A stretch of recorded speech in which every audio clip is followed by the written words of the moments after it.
Assalamualaikum warahmatullahi wabarakatuh. Yang terhormat Bapak Dr. Syamsuri SSI MSI selaku dosen pengampu pada mata kuliah Teori Bilangan.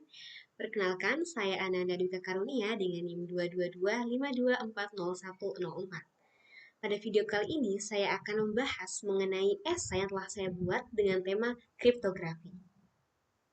Dengan tema kriptografi, saya mengambil judul Peran Teori Bilangan dalam Fondasi dan Perkembangan Kriptografi Modern.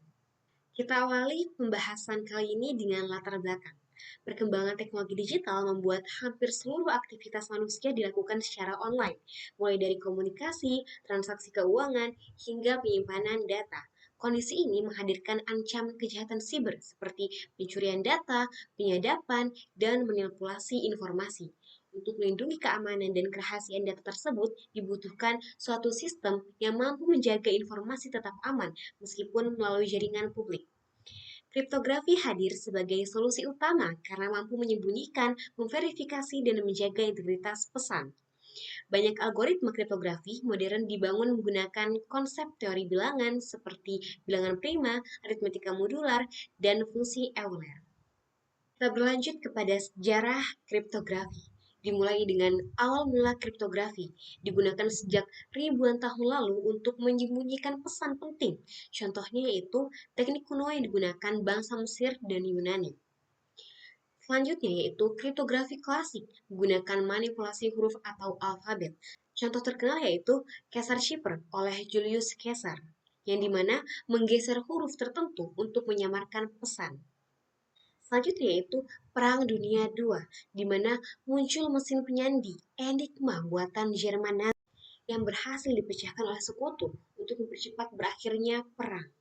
Selanjutnya yaitu transisi ke era digital, di mana pergeseran dari manipulasi huruf, manipulasi data binar 0 dan 1. Lalu komputer memungkinkan penggunaan algoritma jauh lebih kompleks. Selanjutnya yaitu kriptografi modern yang akan kita bahas lebih lanjut pada video kali ini. Berbasis teori bilangan dan matematika tingkat tinggi, muncul algoritma penting seperti DS, AES, RSA, Diffie-Hellman, dan digunakan dalam keamanan internet, enkripsi chat, perbankan, dan blockchain. Selanjutnya yaitu pengantar teori bilangan dalam kriptografi. Sebelum masuk ke algoritma kriptografi modern, kita perlu memahami fondasi matematisnya, yaitu teori bilangan. Teori bilangan mempelajari sifat-sifat bilangan bulat, seperti bilangan prima, faktor, FPB, dan operasi modulo. Konsep inilah yang menjadi dasar keamanan berbagai algoritma modern. Misalnya, bilangan prima digunakan dalam pembentukan kunci RSA, aritmatika modular menjadi dasar operasi enkripsi dan deskripsi, sedangkan kongruensi membantu menggambarkan hubungan antara bilangan dalam sistem modulo. Struktur-struktur matematika ini membuat enkripsi menjadi proses yang mudah dilakukan, tetapi sangat sulit untuk dibalik tanpa kunci yang benar. Karena itulah teori bilangan berperan penting dalam membuat sistem kriptografi tetap aman. Kita berlanjut pada dasar-dasar kriptografi modern. Kriptografi modern bekerja melalui dua proses utama, yaitu enkripsi dan dekripsi. Enkripsi mengubah plain text menjadi ciphertext agar tidak dapat dibaca oleh pihak yang tidak berwenang, sedangkan dekripsi mengembalikannya ke bentuk semula menggunakan kunci tertentu. Sistem ini kemudian berkembang menjadi dua jenis utama, yaitu kriptografi kunci simetris yang memakai satu kunci yang sama untuk enkripsi dan dekripsi, serta kriptografi kunci asimetris yang menggunakan sepasang kunci publik dan kunci private. Selain menjaga kerahasiaan pesan, kriptografi modern juga memastikan integritas, autentikasi, dan non-repudiation, sehingga data yang dikirim tetap utuh, identitas pengirim dapat dipercaya, dan setiap tindakan digital memiliki bukti yang sah. Dengan dasar-dasar ini, kriptografi menjadi fondasi penting bagi keamanan informasi di era digital. Selanjutnya yaitu teori bilangan sebagai fondasi kriptografi. Yang pertama yaitu ada bilangan prima, digunakan sebagai dasar pembentukan kunci besar dalam kriptografi modern, misalnya RSA. Sifatnya hanya memiliki dua pembagi, yaitu sulit difaktorkan. Yang kedua yaitu aritmatika modular, di mana operasi matematika dengan hasil sisa pembagian sangat penting dalam proses enkripsi dan dekripsi.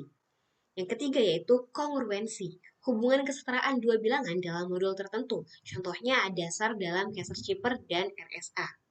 Yang keempat yaitu fungsi Euler, menghitung jumlah bilangan yang relatif prima terhadap n, digunakan dalam proses pembentukan kunci RSA. Selanjutnya yaitu algoritma pada kriptografi modern. Yang pertama yaitu Caesar-Chipper adalah teknik enkripsi klasik yang bekerja dengan menggeser setiap huruf pada plaintext sebanyak K langkah tertentu di alfabet. Kedua yaitu RSA atau Reverse Shamir Adleman adalah algoritma kriptografi kunci publik yang keamanannya bergantung pada kesulitan memfaktorkan bilangan komposit berukuran besar. Yang ketiga yaitu Diffie-Hellman K-Exchange.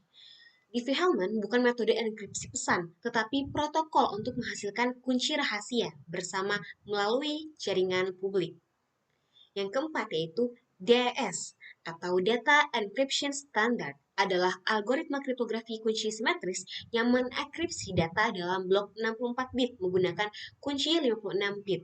Prosesnya terdiri dari 16 ronde operasi substitusi dan permutasi. DS pernah menjadi standar keamanan, tetapi kini dianggap tidak aman karena ukuran kuncinya terlalu kecil sehingga mudah diserang. Meski begitu, DS penting sebagai dasar perkembangan shipper modern. Yang kelima yaitu AES atau Advanced Encryption Standard adalah penerus DS dan merupakan shipper blok modern yang sangat aman. AES mendukung panjang kunci 128, 192, dan 256 bit dengan ukuran blok 128. AES dirancang cepat, efisien, dan tahan terhadap berbagai jenis serangan, sehingga digunakan luas dalam Wi-Fi, aplikasi chat, VPN, dan protokol keamanan seperti TLS atau HTTPS. Yang keenam yaitu El-Gamal adalah algoritma kunci publik yang keamanannya juga bergantung pada kesulitan logaritma diskrit. El-Gamal menghasilkan ciphertext yang berbeda setiap kali meskipun plaintext-nya sama karena menggunakan angka acak dalam proses enkripsi. Algoritma ini digunakan dalam sistem tanda tangan digital dan beberapa implementasi keamanan di blockchain. Selanjutnya itu implementasi kriptografi dalam kehidupan modern. Yang pertama itu internet banking, di mana mengamankan transaksi melalui enkripsi TLS atau SSL, digital signature, dan autentikasi dua arah antara server dan pengguna. Selanjutnya itu ada aplikasi chat seperti WhatsApp menggunakan end-to-end encryption berbasis signal protokol agar pesan hanya dapat dibaca oleh pengirim dan penerima.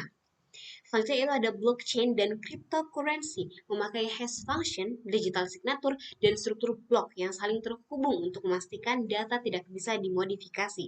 Yang terakhir yaitu ada keamanan website seperti HTTPS, enkripsi jalur komunikasi dengan sertifikat digital sehingga data sensitif seperti password tidak dapat disadap. Selanjutnya itu ada tantangan dan masa depan. Yang pertama ada komputasi kuantum sebagai ancaman baru.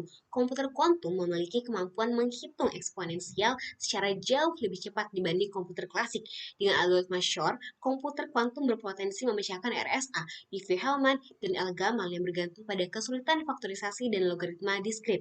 Jika komputer kuantum berskala besar berhasil diciptakan, mayoritas sistem kriptografi modern akan menjadi rentan. Itu yaitu ada kebutuhan kriptografi tahan, kuantum, post-quantum kriptografi. Untuk menghadapi ancaman tersebut, para peneliti mengembangkan algoritma baru yang tidak bergantung pada teori bilangan klasik. Pendekatan seperti lattice-based, code-based, multivariate polynomial, dan hash-based mulai diadopsi karena lebih tahan terhadap serangan kuantum. Selanjutnya itu adalah tantangan implementasi dan keamanan praktis. Tidak semua serangan terjadi pada algoritma teoritis. Banyak serangan modern memanfaatkan implementasi seperti side channel attack berbasis waktu, daya, dan radiasi. Perangkat IoT juga menuntut algoritma yang lebih ringan dan hemat energi. Tantangan lain adalah skabilitas distribusi kunci serta adaptasi sistem lama ke standar baru. Kita berada pada penghujung akhir yaitu kesimpulan. Secara keseluruhan, kriptografi menjadi pilar penting dalam menjaga keamanan informasi di era digital. Melalui konsep-konsep matematika dalam teori bilangan, lahirlah berbagai algoritma seperti RSA, Diffie-Hellman, DES, AES, dan El-Gamal yang digunakan untuk melindungi data dalam berbagai aplikasi seperti internet banking, WhatsApp, blockchain, dan keamanan website. Meski saat ini kriptografi modern sangat kuat, kemunculan komputer kuantum menjadi tantangan besar bagi algoritma berbasis teori bilangan, sehingga penelitian menuju kriptografi post-quantum semakin penting untuk memastikan keamanan di masa depan. Itu saja mengenai pembahasan tentang esai dengan tema kriptografi. Semoga bermanfaat untuk teman-teman semua. Terima kasih. Wassalamualaikum warahmatullahi wabarakatuh.